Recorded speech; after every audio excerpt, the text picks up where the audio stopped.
So I'm going to start the webinar. Hello, everybody. My name is Catherine Pettis. I am the Senior Advocacy and Partnerships Director for the International Association for Hospice and Palliative Care. Welcome to the webinar on the 33rd World Day of the Sick. Thank you for joining us for this interfaith conversation from all around the world. As you no doubt know, spiritual care is integral to best practice palliative care, and the two charters of world religions for palliative care show that all faiths support palliative care around. So the IAHPC, I'll start again, is a global membership organization with more than 1,346 members as of today in 165 countries. Our vision is a world free from health-related suffering, and our mission is a global platform to inspire, inform, and empower individuals, governments, and organizations to increase access to and optimize the practice of palliative care. And we are non-denominational. So this webinar falls under advocacy, and one of our objectives is to support a global social movement for palliative care to make it truly universal rather than something only for the privileged few in the right, they say zip code, but the right area where there happen to be services. Social movements meet people where they are, just like palliative care does. And the deepest place where people are is in their spirituality, in their faith, if they identify with one. And the body of people's spiritual lives is in their faith community. So I believe that faith communities can propagate and support care for people with serious illness through suffering, which is why we've brought leaders of various faith communities together, which includes humanists, people who put their faith in humanity, to have a deep conversation on the 33rd World Day of the Sick. So what is World Day of the Sick? This year's theme for World Day of the Sick, which is a global awareness day, is Pilgrims of Hope. So I believe the panelists will be telling us how they find hope in their vocations. World Day of the Sick was instituted in 1992 by Pope St. John Paul II, 1 year after he was diagnosed with Parkinson's disease. But since IAHPC is a non-denominational organization, we don't think the Catholic Church should have all the fun, and we wanted to celebrate this day, which asks us to attend to those who are suffering with practitioners of various faiths. So these are the lovely panelists you'll hear from today. Tara Rajendran from India, Dr. Yahya Hills-Sakaya from Uganda, Rabbi Susan Moss from the US, and Dr. Father Columba Thomas, also from the US. This isn't the order in which they'll speak. Dr. Leone, who's going to be our moderator, is going to introduce them with all their credentials. But Dr. Leone Herx is someone I first met in Toronto last year at a symposium on palliative care as a narrative of hope, which was convened by the Canadian Conference of Catholic Bishops and the Vatican Academy for Life, where I was invited to present on how parishes can support palliative care. Dr. Herx is many more things than show on this slide. She's professor of palliative medicine at the University of Calgary, a consultant physician in palliative medicine, a senior scientific director at Covenant Health Palliative Institute, the section chief of pediatric palliative care medicine at Alberta Health Services in Calgary, director of the Rotary Flames House Children's Hospice and Palliative Care Program, and the former president of the Canadian Society of Palliative Medicine. So we're going to start today with a short non-denominational prayer given by Rabbi Susan Moss. So I'm going to stop sharing my slides, and Rabbi Moss, you have the floor, and then we will launch into the presentations. Thank you, Catherine. Source of healing, we give thanks for this gathering today.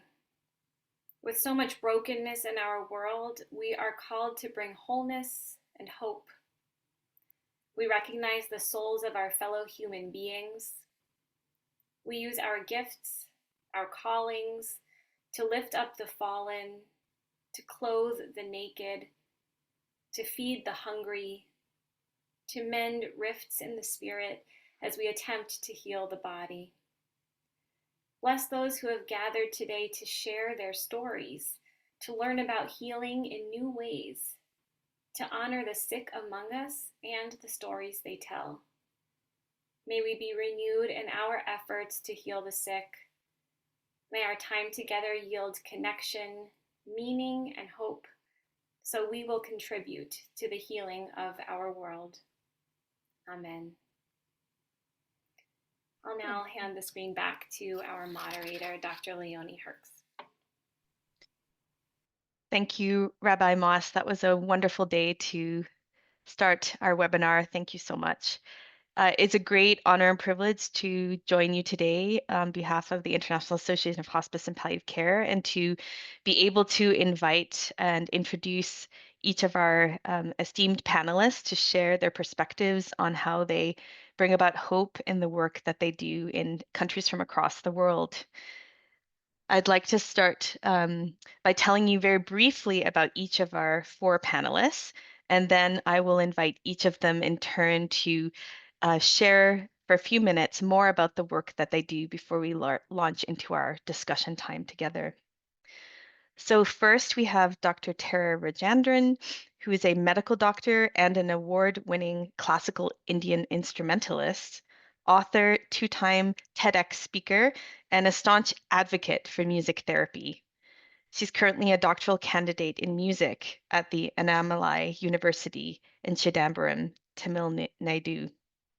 Dr. Rajendran combines her expertise in music and medicine to promote the evidence-based positive impact of music in healthcare.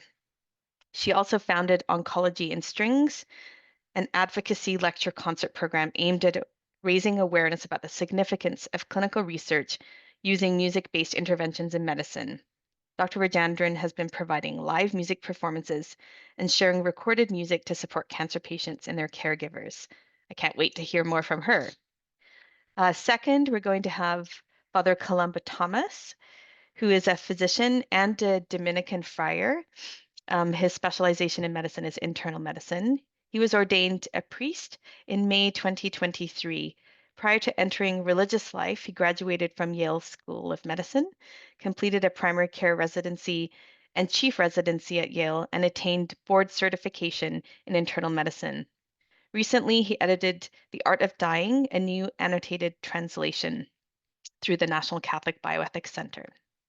Father Columba serves as a postdoctoral fellow in bioethics at the Kennedy Institute of Ethics and the Pellegrino Center for Clinical Bioethics, and he is completing a master's degree in Catholic clinical ethics, co-sponsored by Georgetown University and the Catholic University of America.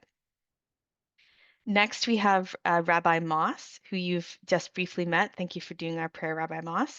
And she's a palliative care chaplain on the St. Raphael campus. She was ordained by the Hebrew Union College Jewish Institute of Religion in New York and completed her chaplaincy training at Northwestern Memorial Hospital and Bridgeport Hospital.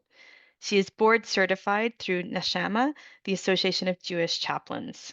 Rabbi Moss previously served as a palliative care chaplain at Bridgeport Hospital, where she saw admitted patients and helped establish the outpatient palliative care clinic at the Park Avenue Medical Center. She is a compassionate listener who collaborates with an interdisciplinary team to help patients and their families address questions of meaning, purpose, and connection. And our final panelist is Dr. Sakaija Yaya Hills, who is a traditional chief in the Buganda Kingdom, premier of Namiyonjo chiefdom, and researcher in African spirituality. He is a traditional healer by calling since 1978, so lots of wisdom to share with us today.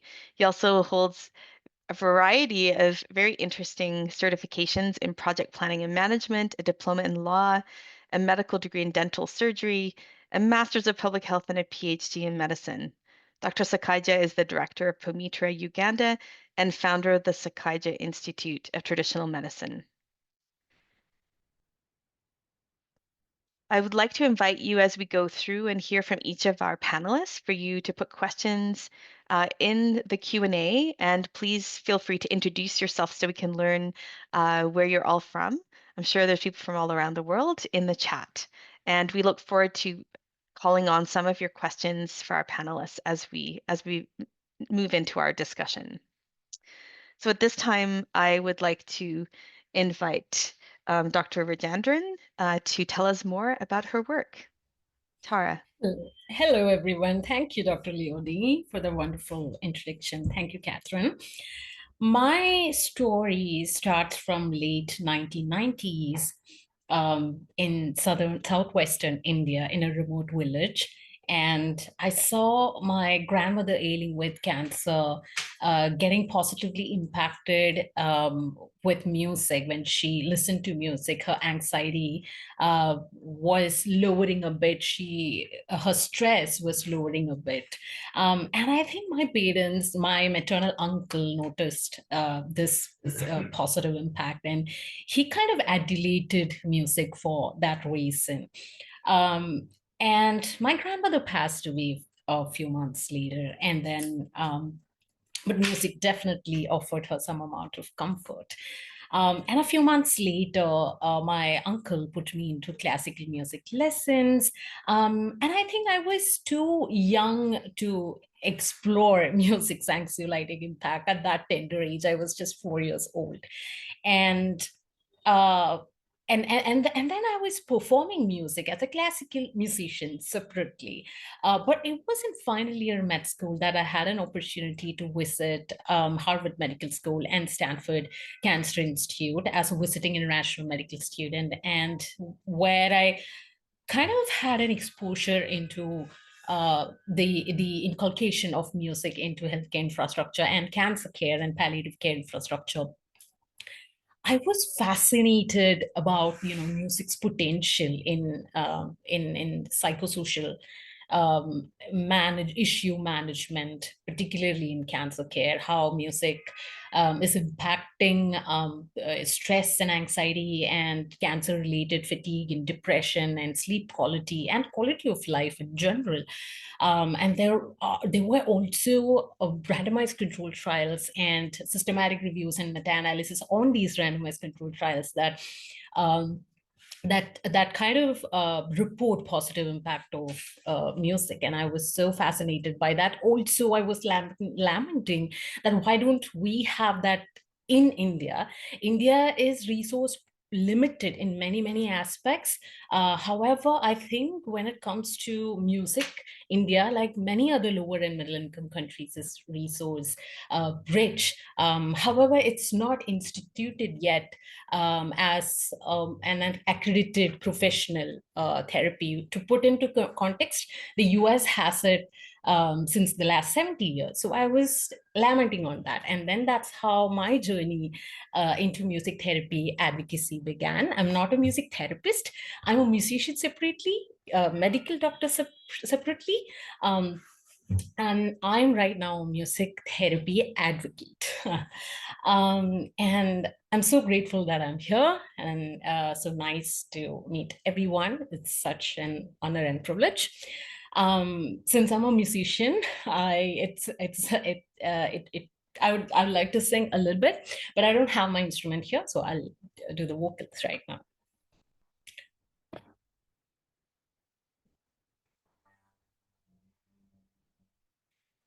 Ni re ga, ni re ma,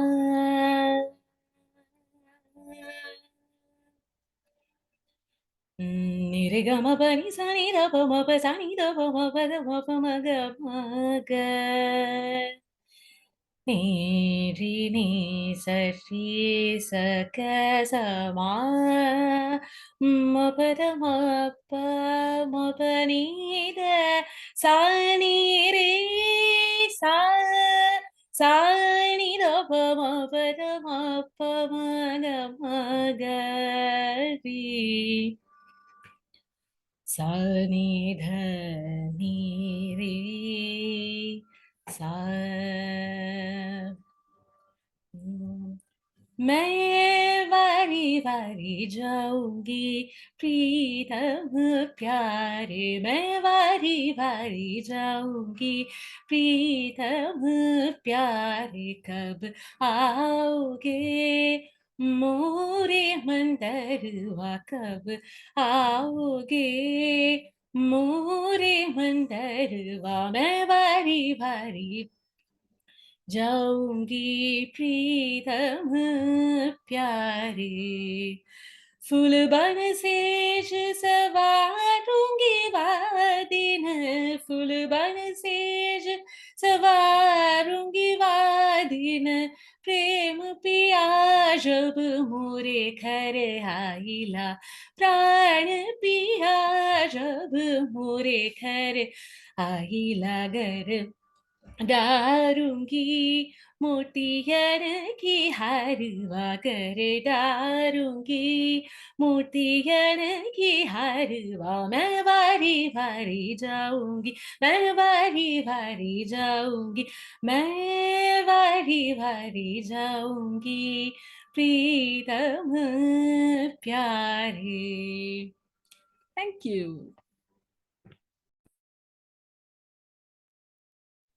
Oh, that was very powerful, Dr. Rajendra, and I can't wait to learn more from you later about how you bring hope through your music. And I was struck by just how music allows a different depth of connection than speaking, and all the ways we can find meaning and connection out through different forms of media and creativity. So I look forward to hearing more about that. Thank you. I'd now like to invite Father Columba to introduce his work. Thank you, Dr. Herx. And just as a quick update to my biography, over the last 6 months, I've been serving as chaplain at Memorial Sloan Kettering, as well as continuing my bioethics work at Georgetown. In my time as chaplain so far, I've mainly seen Catholic patients, not to exclude the others, but because there are simply so many Catholic patients in New York City that it's natural for me as a priest, along with the other priests, to specialize in that. The biggest misconception that I've seen in my time so far as chaplain that people have about the role of Catholic priests is that they think that to call in the priest at the last hour is the right way to go. But to wait until then to do so. And sometimes family members think it's better to wait until the patient is no longer awake, so that we're not scaring them, and then that's the end of it. Unfortunately, that's a misconception. It used to be many years ago that, for example, the sacrament of anointing was meant for the very end as part of last rites, but that changed with the Second Vatican Council in the 1960s. And now anyone in danger of death can receive anointing of the sick, which is a sacrament of healing and strengthening as people continue through the course of their illness and undergo treatments and so forth. And so that change in opening up the anointing of the sick to people early in their illness profoundly affects my work as chaplain and the work of other Catholic priests. So I go to people early and I encourage them to receive anointing and the other sacraments early and repeatedly, because it's an opportunity for them to be open to God's grace, to draw closer to God, to experience his mercy, and to live out the Christian life more fully during this perhaps very challenging time for them. That's a source of hope in itself when patients realize that they can tap into these great gifts of the sacraments, perhaps after many years of being away from the church. And at least while they're in the hospital and the priests and chaplains can come to them, they don't have to go anywhere to receive those graces. Another thing that perhaps surprises Catholics at times is that the sacrament of confession or penance can be done anywhere. You don't actually need a dark box inside a church to go to confession, as is often depicted in the movies. One woman recently told me that it had been 60 years since her last confession, and if she had known that she could just confess to a priest without that dark box, she would have done so much more frequently. Confession, in truth, is hope-filled and joyous because it's about renewal and restoration through Christ, getting the chance to work on things that people realized they could improve on. It's beautiful when I see people make resolutions about how their life needs to change, and to do so joyfully, not out of shame or regret. And then, of course, the third sacrament that I often commend to people in the healthcare setting is Holy Communion, which is the most profound way of connecting with God for Catholics. It's receiving the body and blood of Christ.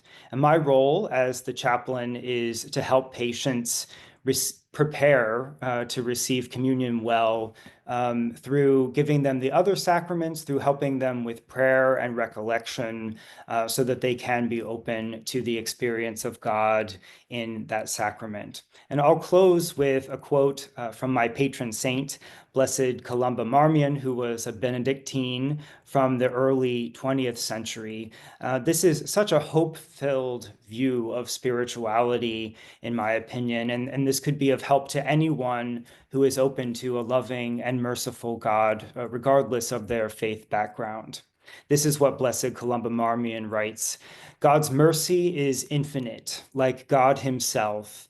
If we lay open our soul to him with all its infirmities, his divine gaze penetrates the most hidden recesses and brings us strength and light. God alone can supply the remedy, and we may be assured that he will do so. So to wrap up, my role as chaplain is first and foremost to be an instrument of God's mercy, to encourage people to open their souls to God and allow his divine gaze to penetrate the depths of their being and to heal them. And many times I hear from patients themselves that they have been deeply healed by God's grace, but by what they didn't even realize that they needed. And that's the humble task of a chaplain, and something that I look forward to growing in for the rest of my life. Thank you very much. Thank you so much, Father Columba. Your beautiful quote from your patron saint reminded me of a quote from Desmond Tutu, who said that hope is being able to see that there is light despite all the darkness. And I think that's, really speaks to us being called to be beacons and pilgrims of hope, to guide the way that people aren't alone and abandoned in the darkness. Thank you so much. I look forward to hearing more about your work. I'd now like to invite Rabbi Moss to share with us more about the work that she does. Hi again, everyone, and thank you so much for including me on this wonderful panel today. I'm a Reform rabbi, and I practice spiritual care as a palliative care chaplain. Following my ordination, my first job was serving in a congregation, and it wasn't until a few years later that I made that transition, that switch away from pulpit work and into the medical field. They're definitely two separate chapters of my rabbinate and my career, but I see a great connection between the two of them, being that they are just different ways of continuing to show up for people, to be present for them during some critical moments of their lives, to help someone figure out how to tell their story within a context of meaning and significance, regardless of what is going on, and to bear witness. So I completed my residency and became a board certified chaplain, and then began to work in palliative care. I find palliative care in particular to be sort of the epitome of spiritual care, a way of allowing chaplains to go even deeper into the work that we do, just as Father Columba was just describing, of being present at the bedside, but through palliative care, I'm integrated in a team and I'm able to truly understand more of a context in which I'm meeting a patient and their entire family system so that we can figure out what is true for them in the moment and where they can find hope within their own spiritual toolbox. I think that there is so much existential suffering that goes hand in hand with the experience of being in the hospital, let alone with the experience of a critical illness or a life-changing, life-shortening illness when palliative care might be called in. And it's really important that we are able to support every aspect of a person and their total suffering. And so I do this very importantly as part of a team, an interdisciplinary team with medical providers of different types and social work and chaplaincy. I think the best way to illustrate what I do as a palliative care chaplain is to share just a brief example. I could have chosen many, but this is a patient who's been on my mind, who I met just a week or two ago. So my colleague, one of the APRNs on our team, met an elderly gentleman who for a number of months now could not manage to stay out of the hospital, kept getting sicker and cycling in and out. And she had an initial conversation with his daughter and him to talk about his goals of care. Where are we going with this? Where are we in the bigger picture of your health? Ultimately, they decided to shift goals to focus on his comfort and to accept that he was nearing the end of life. She recommended that I introduce myself to the two of them, the patient and his daughter, to see how I could offer support to them at this time of great transition. And so I spent some time during that first visit speaking to the patient himself and holding space for him to share what has been hard during this decline in his health and also what he was hoping for, how he was hoping to be able to spend more time, for example, with his young grandchildren. I also got a chance then to speak with his daughter and him together about how they were coming to feel themselves relax a little bit as they had more space to accept that we're not going to continue to go back and forth to the hospital, that we're just going to focus on being together now for as long as we have. The second time that I visited them, a few days later, the patient was too sleepy to talk or really engage in conversation. He briefly was able to acknowledge that I was there and smiled. But when he closed his eyes again, I had a chance to take better care, more focused on his daughter and her anticipatory grief. She asked questions about how she might be able to talk to her grandchildren about their anticipation of losing their grandfather with whom they were very close. And I was able to help her find the vocabulary, the language that makes sense within their family, within their belief system that would bring them meaning and comfort. I was able to talk to her about her role as a caregiver and affirming the way she was caring for two generations at the same time, and to think about what his legacy might look like in their family. All the while, I was listening for questions that they might have about what to expect next or symptoms that they might be worried about that I could bring back to my colleague, the APRN, who is still caring for them as well. Just a short example of the way that we work together really well as a team. And I'll just close by sharing that there's lots of different ways that I personally ground this work in my own theology, but there is a teaching in the Talmud that says that anyone who visits a sick person removes 1/60th of their illness and their suffering every time. Now, of course, the ancient rabbis did not believe that if 60 people were to visit a sick person, they would suddenly become well again. But the idea is that that tiny fraction, that tiny number is just big enough to be noticeable, just enough to make a difference. And I believe that anytime I can sincerely and authentically show up for someone and bear witness to what they're experiencing, they find more hope, they find more relief from being able to share that suffering with someone else, and I can remove just a little bit of it with me every time that I leave the room. So it's a privilege and an honor to engage in this kind of work with my team in the hospital and to meet people every day who are open to sharing of themselves with me. Oh, thank you so much, Rabbi Moss. Such important work that you do, and it reminds me of a quote by Pope Francis, who says that hope is a gift that sustains those who suffer and those who accompany them.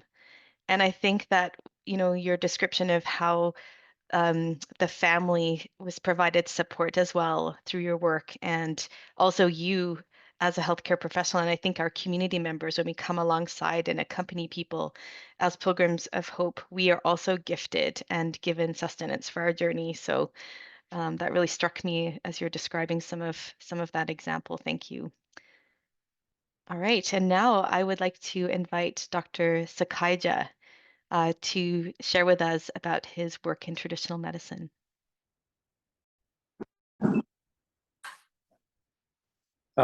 Thank you very much for this opportunity.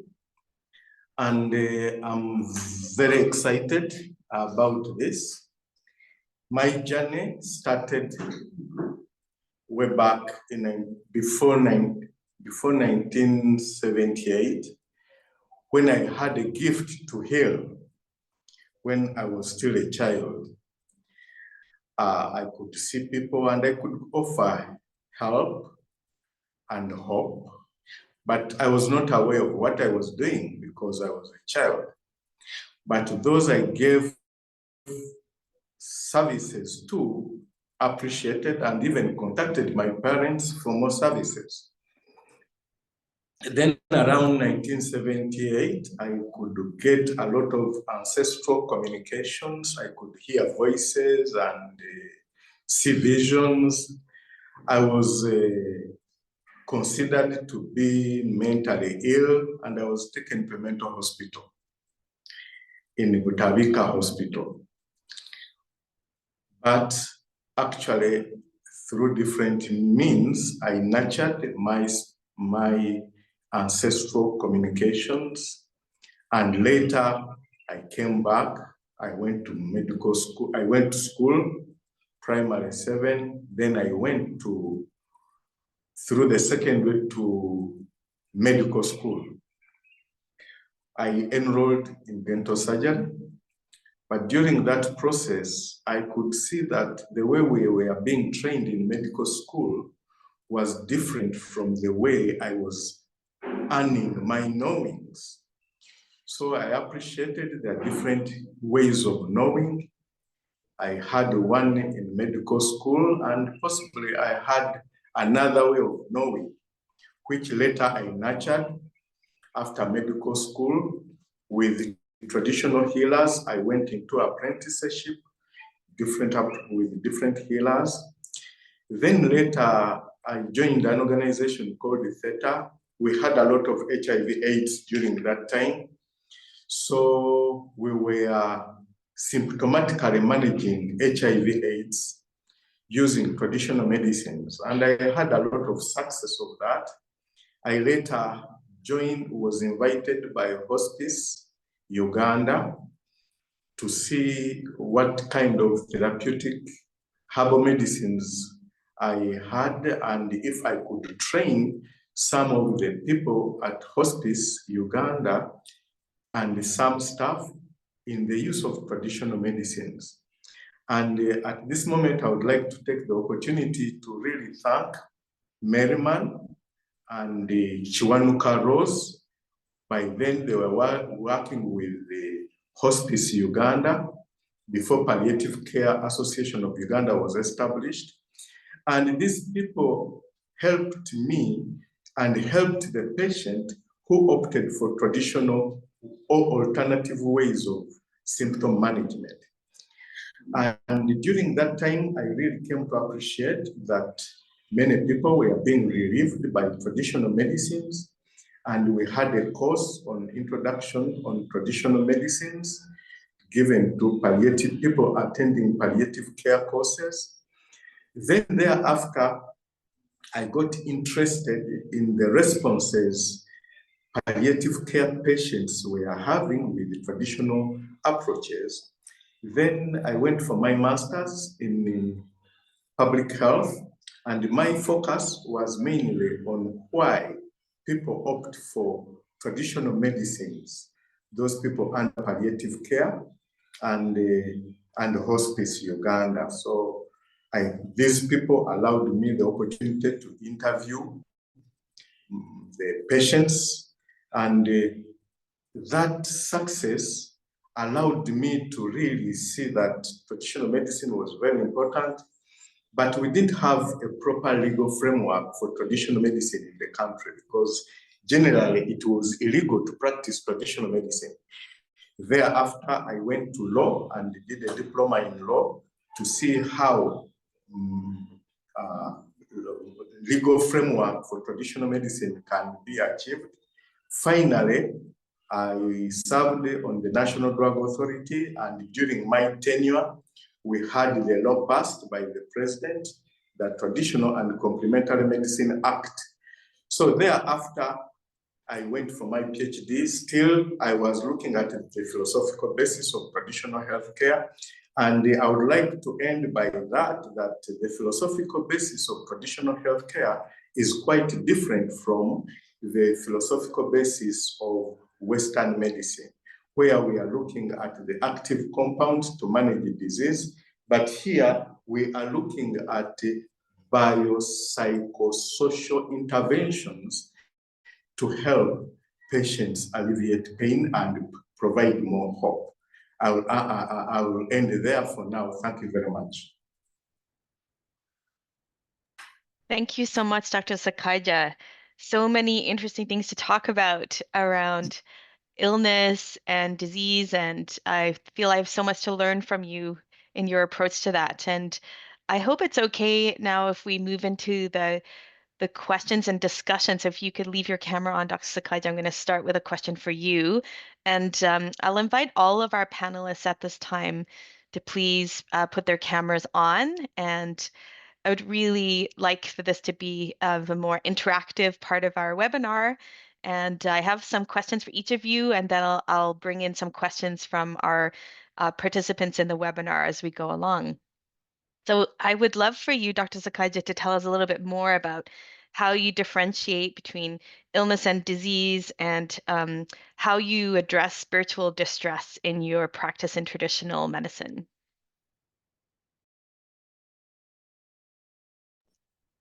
Thank you very much.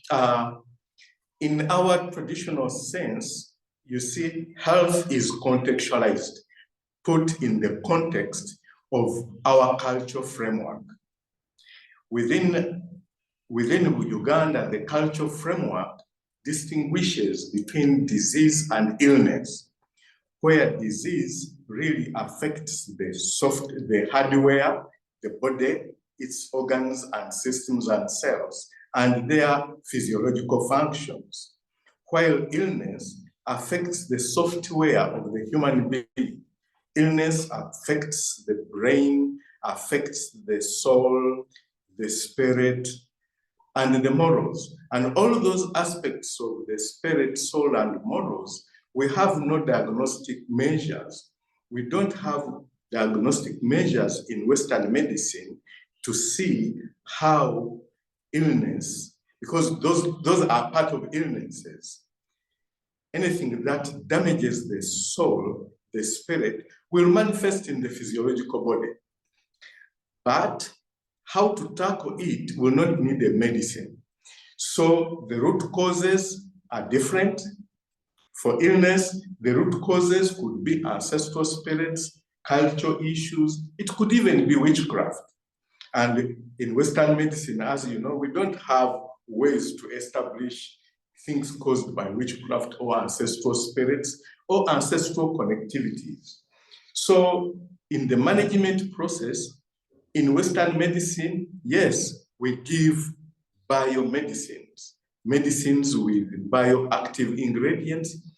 In herbal medicine, we would call them phytochemical elements, phytochemicals. But phytochemicals may not address a spiritual issue. They may not address a cultural problem. They may not address a soul disturbance. But in that way, we use rituals. Rituals, it could be a culture, a ritual bath, where you go get some medicine and get a ritual bath. And in this way, we could make the ritual bath for a family, not individual, for the family, because illness affects more than the individual. The individual with for example, cancer, the family could be more sick about the social disturbance that has come in than the patient himself. The family could be more concerned, and different people are bringing in different ideas. A communal ritual bath, engaging the family members, can have a therapeutic effect, not only to the patient, but to the family members as well. We also may end up using a communal meal, a chijulo, we call it a chijulo, a communal meal, whereby the different members of the family come together and share a meal. That could have a very big therapeutic effect. If somebody from even a distance, 30 kilometers, and you see people whom you have not seen, the patient has not seen for a long time, and here they are on a communal meal, engaging, laughing, talking. That impact of a communal meal can last with the patient for a month or two. And that could have a therapeutic value and even add to the hope that we are engaged or looking for. Thank you very much for that. Thank you. We have a question from one of our participants. John says, thank you for sharing your knowledge around traditional medicine. What should be done to incorporate traditional medicines into holistic palliative care in order to address spiritual needs of individuals facing serious illness? Thank you very much for that question. Integrating anything, be it medicine, be it an approach, you actually need not to integrate the practice first, but to integrate the philosophical background behind the practices. Traditional medicine has a different philosophical basis. Western medicine has a different philosophical basis. Palliative care has a different philosophical basis. But the good thing with palliative care, it is so accommodative that it can accommodate the Western philosophical basis with other ways of knowing, other ways of practices, and then we put them together for the help of the patients and their families. So in this case, one of the best ways to do it is to engage in understanding, because religiously, spirituality has been packaged in different religious packages. But spirituality is universal and beyond the packagings. So if we take spirituality beyond packagings, which packages are influenced by the cultural setups of where that packaging is done, but still spirituality remains. So if spirituality could be taken out of the context of its packaging and addressed as spirituality within palliative care, to me, I think that would be one of the best ways to approach the integration. Thank you so much, Dr. Sakaija. I was really struck by some of your comments around communal meals and those aspects of connectedness. Connectedness can be achieved through many different avenues between one another, between us and nature, between us and our communities, between us and God. And that really resonated with me with something Rabbi Moss had said earlier around existential suffering goes hand in hand with the experience of illness, and that we need to find opportunities for connectedness. I would love to hear a bit more about, I know a little bit about the Jewish tradition, and I know that the community experience of death is very significant. I'm thinking about practices like sitting Shiva, and I'm wondering if you could tell us a little bit more about what we can learn from your practice around connectedness and how that brings hope. Thanks for that question. Yeah, it was also making me think of what Dr. Takagi just said about the differences between illness and disease and the way that we can find healing even if fixing the body is not possible. Because I think that hope comes from that sense of healing and connection.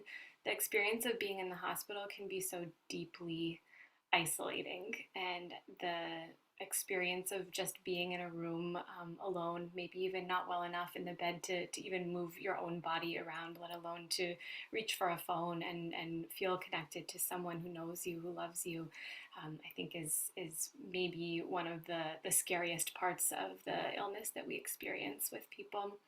And that makes me think of, in the very beginning of the Torah, a text that perhaps is familiar to some of you also who share that part of scripture in your own Bibles. But in the creation story, it says, Lo tov heyot adam levado, that it's not good for a person to be alone. That there is something not only scary, but sort of inhumane about existing in that kind of isolation. And so bearing witness to someone, whether it's sharing in joys and celebrations in community, or like you said, Dr. Herx, for our community of being together for that kind of continuous support, especially in mourning and times of grief and loss, is essential to reestablishing, someone's humanity, someone's sense of belonging, not only in the community and in the world, but in their own story, in their own narrative, and sort of the place that we can make sense of what it is that we're going through. So that's certainly another part of my own theology that really guides me through all of this work, and that encourages me. Of course, a very, very small number of patients I see are Jewish, but to find those bits of connection with any patient that I meet, to see what's true for them in that moment that we can share in together and sort of reaffirm that we can connect on a human level and not just a patient level. Thank you. I was actually listening to one of your podcasts through the Yale podcast platform, and you talked about how important it is to share our stories with one another. And I'm thinking about how I think you described how that shared vulnerability really offers an opportunity to bring the divine presence, or to bring something beyond just our human experiences into that interaction, creating I think a kind of sacred space, so that I think ultimately every human being has a spiritual orientation. We may not manifest it in a religious way, but we have an opportunity to encounter each other in sacred ways. And wondering if you can share any more about your work in that regard, and how you make those types of connections with people who are not Jewish and who are maybe non-religious. Yeah, it makes me think of the way that I incorporate prayer or blessings into my visits with patients. We can have a whole conversation, hopefully starting off on a more open-ended surface level, going a little deeper, maybe sitting for a while in a place that's really uncomfortable, physically painful, or emotionally, spiritually painful. And then when we've kind of experienced that catharsis and that release and sort of shared what needs to be explored in that encounter, I often find myself looking for some way to give almost a conclusion, a ritualistic way of bringing a visit to a close, even if that's impossible to tie it up with a nice, neat bow, to find something that we can hold on to together, that we can sort of put a period at the end of this particular sentence in the chapter. And for someone who is spiritual or religious in some way, I find myself doing that through prayer. And so it might be some kind of summary of what it is that the patient has shared with me. It might be some kind of plea and hope and wish that they've shared with me, that they really, it's on their heart, that they need to say to God. And I see myself in that moment as being a spiritual vehicle in some way of connecting from this person through myself to some kind of higher power, whatever way, whatever language that person uses for God. I often find a shift in the room sort of happens in that moment, that we can connect not only to something that's transcendent, but also that the person ends up feeling so heard in the way that I can reflect back to them what I have received from them. That really makes the visit, solidifies it, I think, in a spiritual way. And for someone who is not spiritual or religious, or really doesn't connect to a kind of ritual of prayer, I find myself offering some kind of blessing. Again, even if I don't use that language, but it's some way of closing a really deep and emotional encounter by reflecting back to a person what it is I've learned about them and what they're going through and the skills that they have to cope with it, and my wishes for them in the next steps of their journey, whether it's together with me or someone from my team, or it's the last time that I'll be seeing them.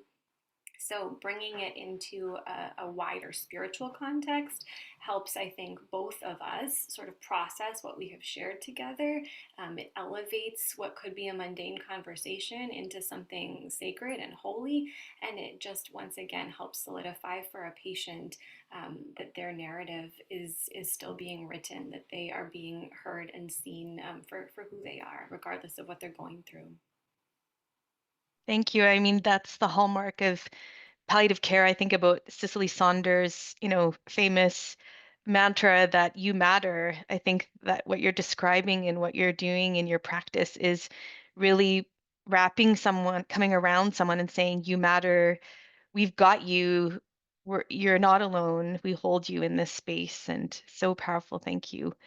Father Columba, I'm curious to understand a little bit more about aspects of reconciliation. And Rabbi Moss touched on reconciliation just now, and how you see that come forward in a person's spiritual distress as you have been serving people in your new role as a chaplain in, I think, mostly in the cancer setting. That's right. Thank you for that question.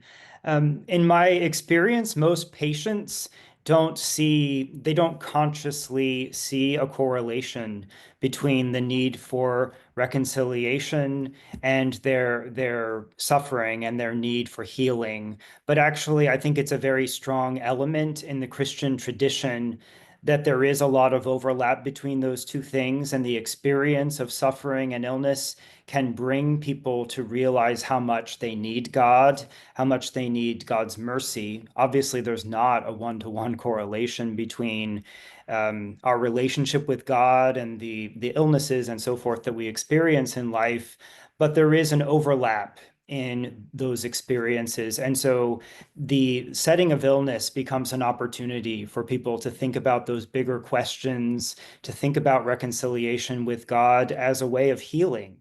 And people, I think, especially when they're surprised to learn about that connection, are also just amazed at how much healing can occur in that setting. And so that's kind of how I think about the context for reconciliation and the sacrament of confession in the healthcare setting. And I try to portray it, as I mentioned before, as a very hope-filled and joyous experience, because ultimately it's about healing in our relationship with God. And so I think that's the work that I have cut out for me in my role as a chaplain, to convey that positive approach to patients about the sacrament of confession, but more broadly, reconciliation with God and others for that matter. Thank you so much, Father Columba. I'm curious to know what you see as kind of the main challenges and opportunities for spiritual care at the end of life. I think the main challenge is we don't have enough chaplains and other ministers to serve the patients, to serve the need. I've seen so many really valiant examples of the work of chaplains in the healthcare setting, and I think there's just not enough to go around. So I think one challenge is for us to be more creative, more resourceful in trying to fill the needs for patients. Just to give you one statistic, at the hospital where I serve, about 50% of the patients are Catholic, believe it or not. And there's only a couple of priests to try to serve that need. Of course, not all of them are asking to see a priest, but the church locally has really taken that seriously and has taken on some of the responsibility for making sure that priests can be available to serve the patients there.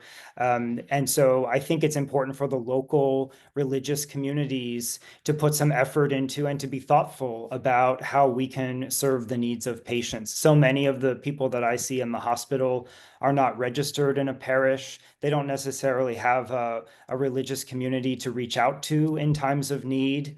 And so the church has sort of stepped forward to try to provide that for people when they don't know who to call, so that if they ask for a chaplain or a priest, someone can come to see them who's very well versed in the Catholic tradition and can to make sure that they get the resources that they need. And I'm sure that that is the case for many other faith traditions as well. And so I think it's really the responsibility of all of us to try to think about how we can fill the need better.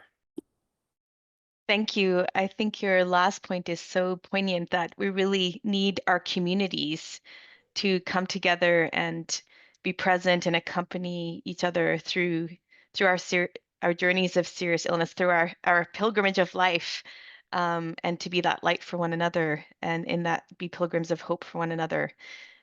Thank you so much. Dr. Rajendran, I would love to hear more about how you bring hope and healing to your patients through your music. Thank you.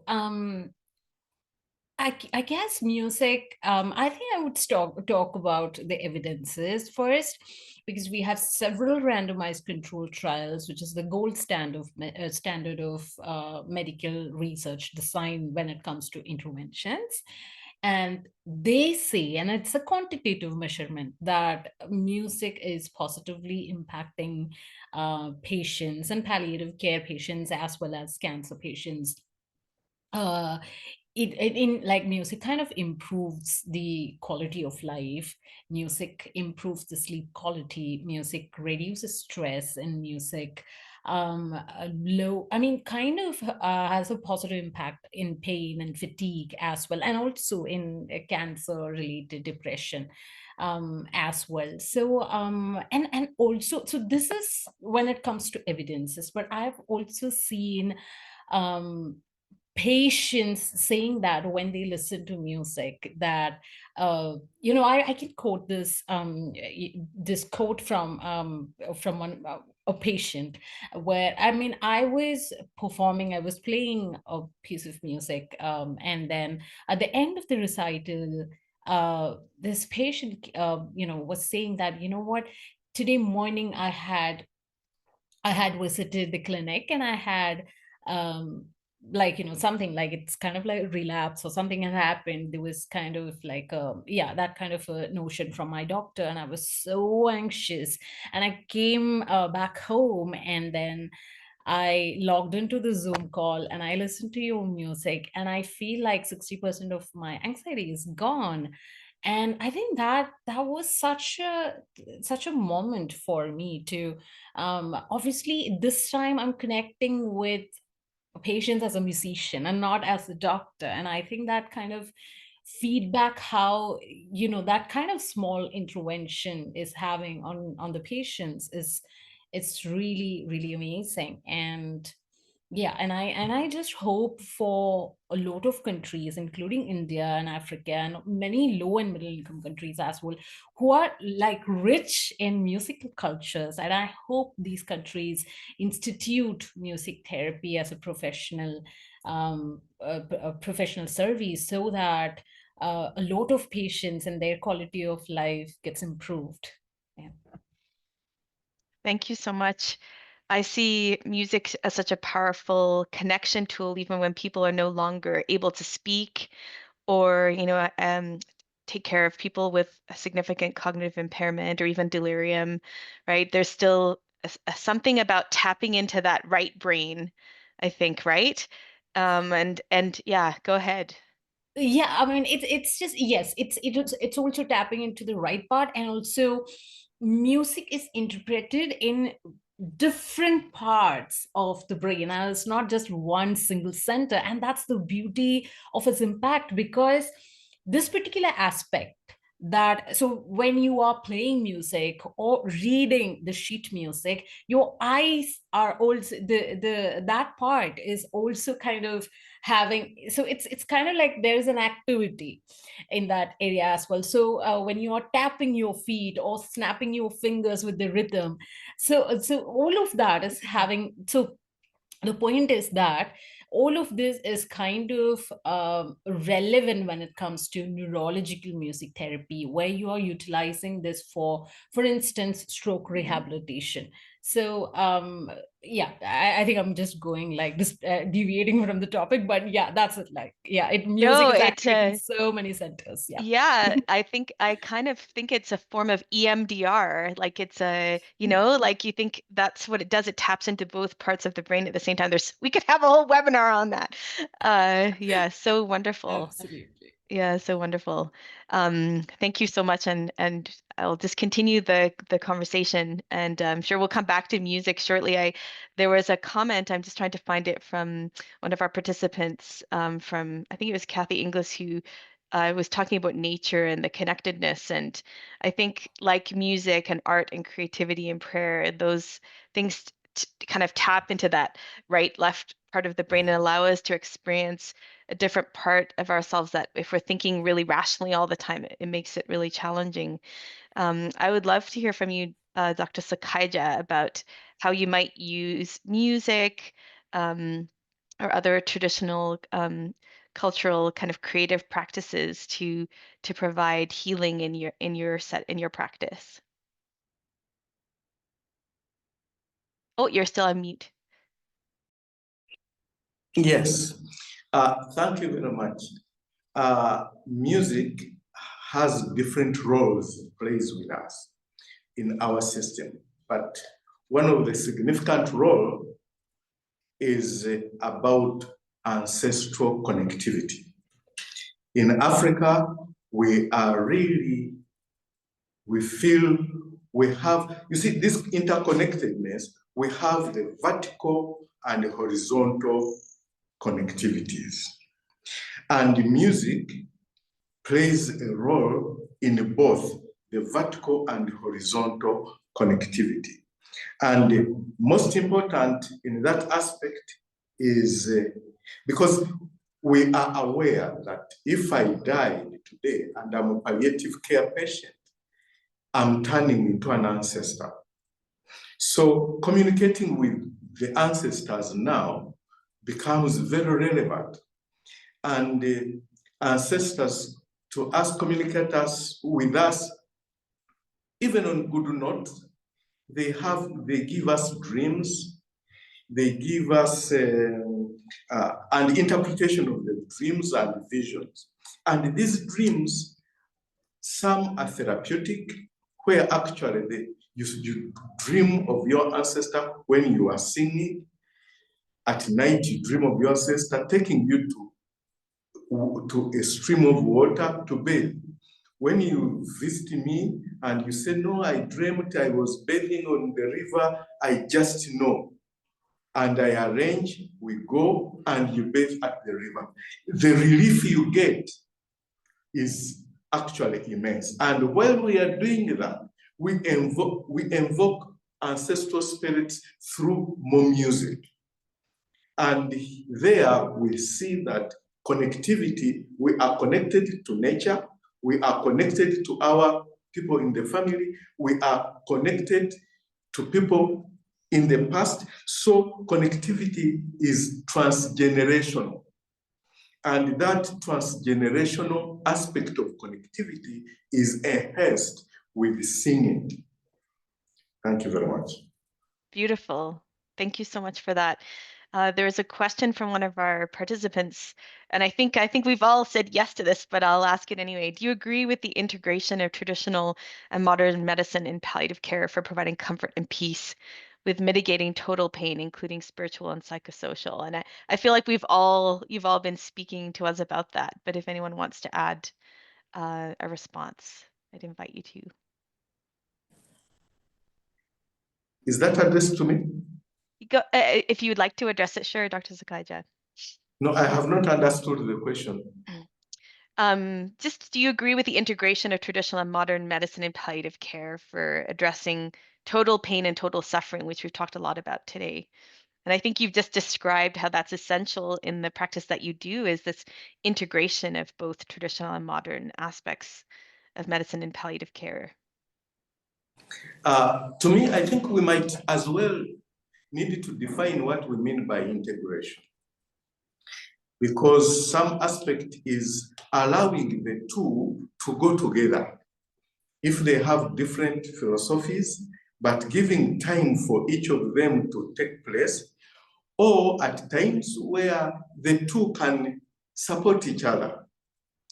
Because, for example, we know somebody, a palliative care patient with some hatred somewhere, can be relieved a lot, not with Western medicine, but a ritual can help, a prayer can help, and all of that.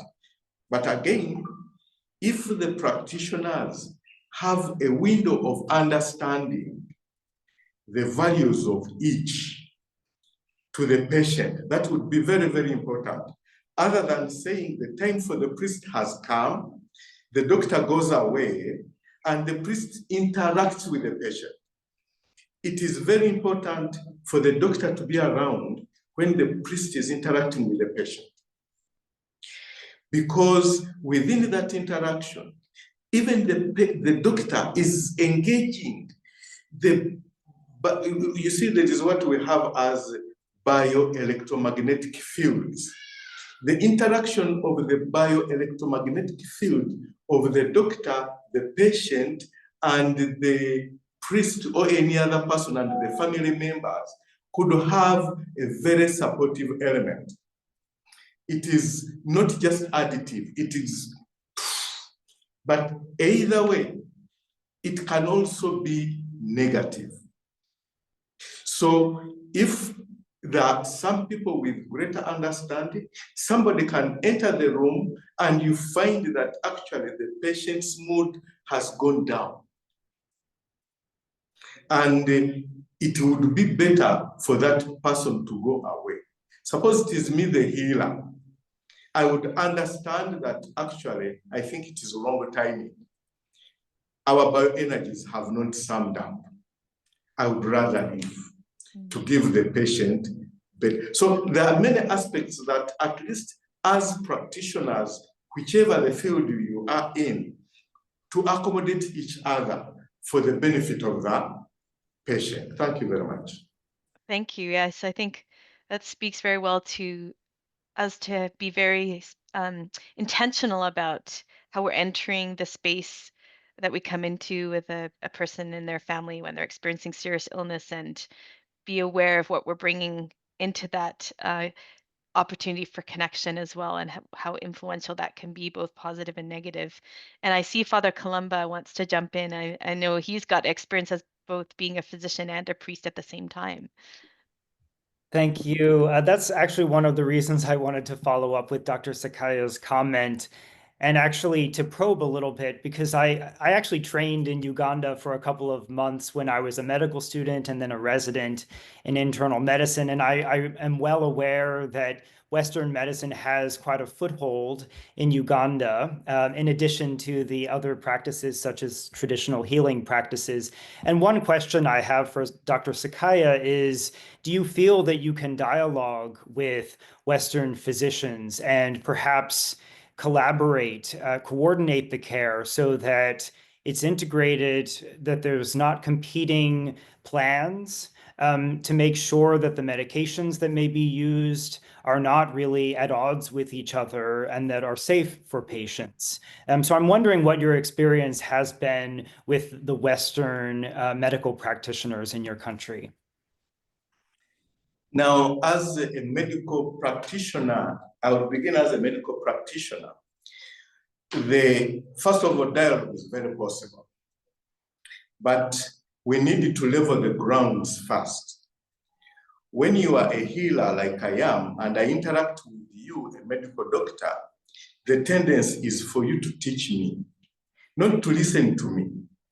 And that gives a bias because you think you know, and you are thinking as a medical doctor that in your interaction with the traditional healer is to tell him what to do, to advise him on what to do. But if we were patient enough, traditional healers have a lot to teach us.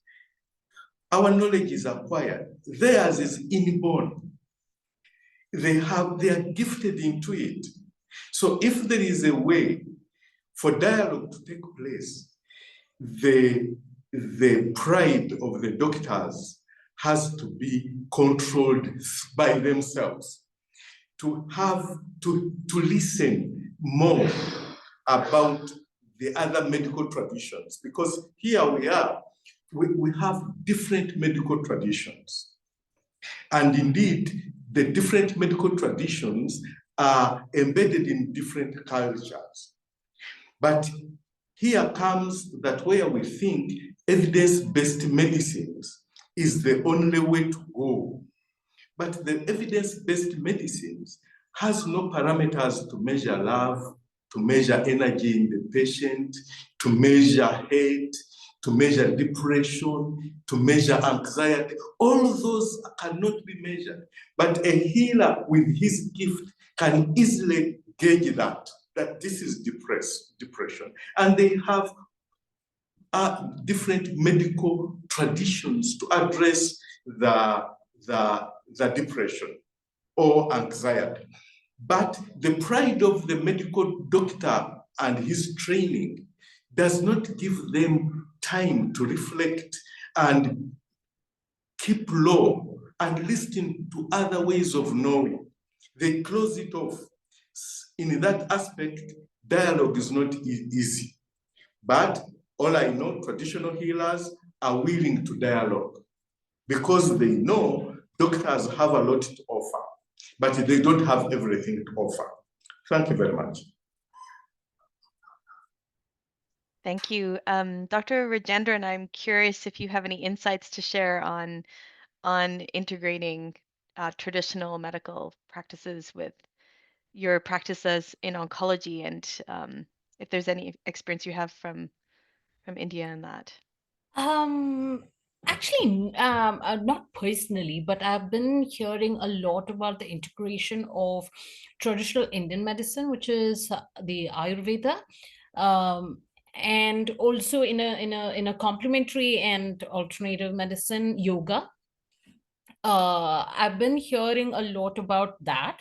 However, we do not have enough evidences from randomized control trials or systematic review meta-analysis of randomized control trials to back that up. But obviously, we are very respectful of that, and we are trying to create more evidences so that we can have a very standardized, or kind of like we can put this into a policy or something of that sort.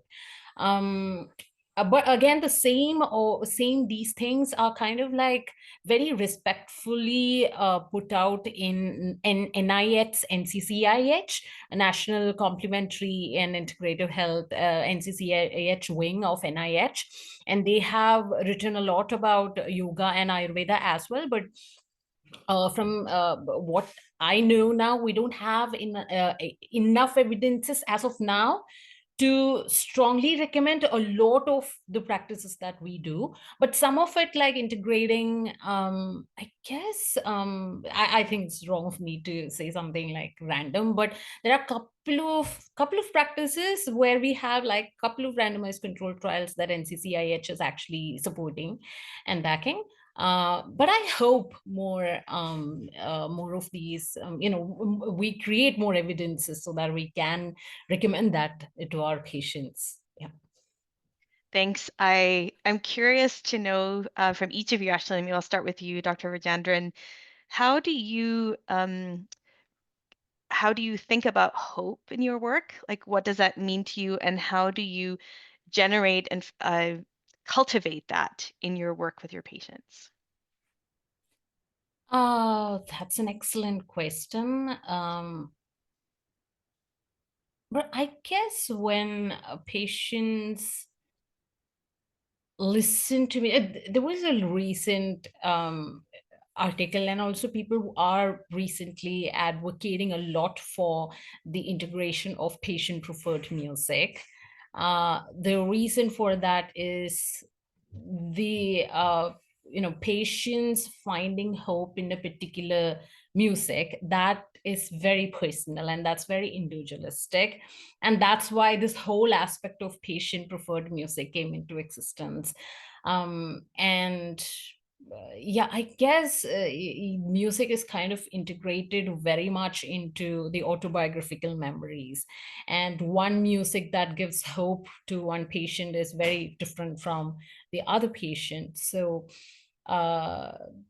I guess the fact that music kind of reminds people of positive memories, good memories, sweet memories is kind of very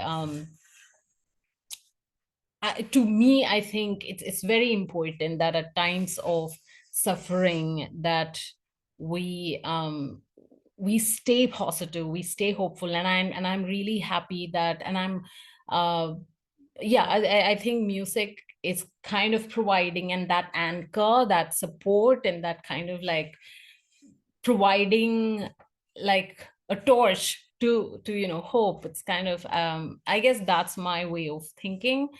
um yeah, I guess, but that's a wonderful thing. I'm gonna ponder on that that music and hope for a long time. Yeah, thank you so much. Thank you. I look forward to a good academic paper coming out soon from you. Of course.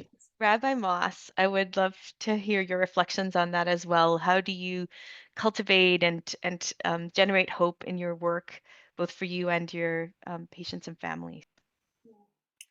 I think it operates sort of on a micro level and a macro level at the same time. The micro level is the interactions that I or someone from my team has with an individual patient and their family that helps us discover what that person needs to align their medical care with their own values is so empowering and brings a human aspect back into medicine. I think the classic line that I hear so often from my colleagues in palliative care is that we might shift our goals and shift our focus and change what we're hoping for, but never losing hope. Or when someone else leaves a patient's room saying, I'm sorry, there's not really anything that we can do for you anymore, palliative care is always there to say, but there is always something that we can do. There is still something that we can hope for together. Maybe the example we encounter most frequently is shifting away from strictly life prolonging interventions to realize that it's actually giving a patient more hope to think about spending time at an important family event upcoming, or being together and being more able to interact when family comes to visit in the hospital. I can think of so many examples like that. The macro level, though, and where it really works for me, I think, is the very existence of palliative care and how it's growing as a field that brings hope to medicine, that humanizes and integrates so many different parts of who we are as people and patients and clinicians all together. I think that should bring everyone hope. The way that we can take time and really focus on who we're speaking to and what's going on, and to demonstrate with our bodies and our minds that we're listening. All of that brings me so much hope and is sort of returning to the roots of what medicine and healing, I think, is all about. Beautiful. Thank you so much. I think the way you describe hope is really a sense of um, like it's affirming the kind of inherent value and dignity of the person, even in the way you are present physically and verbally, right? And the way you look and attend to someone in that loving gaze with someone makes such a profound opportunity for connection. Um, I think that in itself gives people strength, which I kind of think of as a type of hope. Like it gives people to see, like that quote I gave from Desmond Tutu, the light in the darkness, and that we are called to be those beacons of light for people. And the role of community in that, I think, gets to one of our participants' questions around how we don't have enough people in doing this important work that you're doing, Rabbi Moss, and all of you on the panel today in being pastors and spiritual care and chaplains. And so how do we bring responsibility as community members and broader healthcare professionals in palliative care to be these beacons of hope? And I feel like you've all given us so many practical tools and tips for how we can integrate that into our daily work. But if you have any additional words of wisdom around what the community responsibility could be, I would love to hear that. Starting with you, Rabbi Moss. Maybe the ideal kind of encounter I can have with someone is helping them realize who their sort of interpersonal resources are, what their coping toolbox consists of, and where their beliefs come into play that will really help them reframe everything for themselves, and they have it in themselves all along. It's beautiful when it works out that way, but sometimes it doesn't. Sometimes the people who we're seeing are really the sickest of the sick and the loneliest of the lonely. The isolation sometimes goes so far beyond anything that I could have ever imagined before I started this work. And your question is about how all of us, right, not just the panel here, Right. but how everyone listening today can really bring more of ourselves to our encounters with other people and find more hope, I think, is sometimes realizing that we might not ever know the impact of our encounters with people, that we might never realize that the moment that we took to sit down and listen actually was transformative for someone else. And the time that I brought a new toothbrush for one of our patients the other day because the one thing that he really wanted was to brush his teeth better and didn't have anyone in his life who could bring him a toothbrush to the hospital. The giving just one tiny thing, one little bit of dignity, we never know what impact that could have. And that's something that everyone can do. It doesn't matter what role you have interacting with a patient. Thank you. And I think that speaks to a lot of spiritual distress and suffering that we see in palliative care is a result of feeling isolated and disconnected, and is of an existential spiritual nature. And so sometimes those small practical things that help remind a person that they matter and that they're not alone in this is the most profound. And I know we're just going to be wrapping up in a moment, but I would love to hear if anyone else on the panel has any thoughts. I know it didn't get back to you, Father Columba, about how do you cultivate hope in your work, and any words of wisdom you have for those people around the world who are joining us today in this webinar. Sure. Thank you, Dr. Herx. My main reply to the question of how do we generate hope is by modeling it. I learned early on in my work as chaplain that you can't argue your way to hope. It's not something in the head, but in the heart. And so I think if we ourselves model hope, if we believe so much in what we're doing, that we can be a source of hope to others and lead them to the hope that is present in their faith tradition and in the meaningful interactions that they have with others, then I think that we're doing our jobs well. And then to the second point about involving the community, I think that is crucial. I understand that the hospice movement in America from the very beginning very much relied on the work of volunteers and continues to do so. And so that is something that anyone in the community could look into doing. There's not necessarily a degree program for being a caregiver or a volunteer in palliative care and the hospice setting, but it is something that people can teach each other and learn from seeing modeled by others. And so that's what I would very much encourage, for more people to think about being volunteers and to step up in the role of caregiver as well. Thank you. And that really speaks to, I think, the call that we have on the World Day of the Sick around a Jubilee year of hope and how we can all in our own lives and communities bring hope to those around us. And I think that thing we're talking about today, our responsibility of caring for one another as a human family and creating a culture of caring. And there are some practical toolkits, and I'm sure across different palliative care programs, and there's one called the Horizons of Hope toolkit that I'm familiar with, and it just really empowers community members with some practical tips and tools to how do you come alongside and be present and talk to people about their fears and what they're worried about. Will they be forgotten, and meaning of life? And so I encourage all of you to explore some of those practical things. Dr. Rajendran. I have a small recommendation to all the healthcare providers here. Ask your patients when they come, whenever, like in the first visit or second visit, and list their favorite music. Because when in times, for instance, I would say a bone marrow biopsy, I had this experience of, holding, I was a medical student and I offered a patient who was undergoing a bone marrow biopsy to my hands for her to hold and squeeze. I said, like, squeeze as much as you want. And at the end, she said, thank you so much for doing that.